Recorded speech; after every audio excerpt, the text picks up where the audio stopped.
আপনার ইন্তেকালের পর সেই সময় আপনি কবরে বসে আপনার নাতির নামাজ পড়বে, জিকির করবে, রোজা রাখবে, হজ করবে, যাকাত দেবে, যত নেক আমল করবে সব আল্লাহ তাআলা আপনার আমলনামায় বকশিশ করে দেবে। তাহলে বংশ পরবর্তী যারা আসবে এটা গুরুত্বপূর্ণ কিনা? কথা বলেন না কেন? সন্তান আপনার আমার ভালো হোক, এটা আপনি আমি চাই। আল্লাহর নবী বলেন, ও মুআজ, 2 নাম্বার শ্রেণী যারা দুনিয়ায় হারাম ভক্ষণ করবে, কিয়ামতের ময়দানে আল্লাহ রাব্বুল আলামিন তাদেরকে শুকরের চেহারা বানাইয়া আল্লাহ তাআলা হাজির করবে।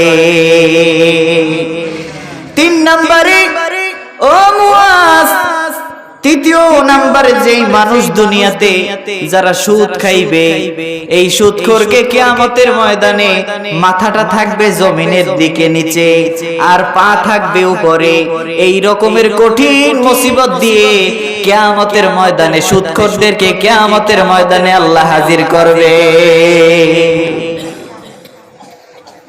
যদি কোনো ব্যক্তি এই দুনিয়ায় সুদ খায়, হালাল নাকি হারাম?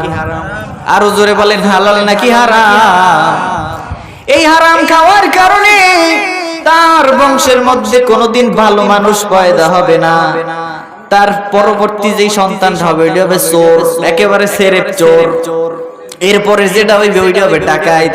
চোর আর ডাকাইতের মধ্যে পার্থক্য হচ্ছে, চোরে চুরি করিয়া যায় কিন্তু মারধর করে না, কিন্তু ডাকাইতে মারে পিড়ায় এরপরে লই যায়।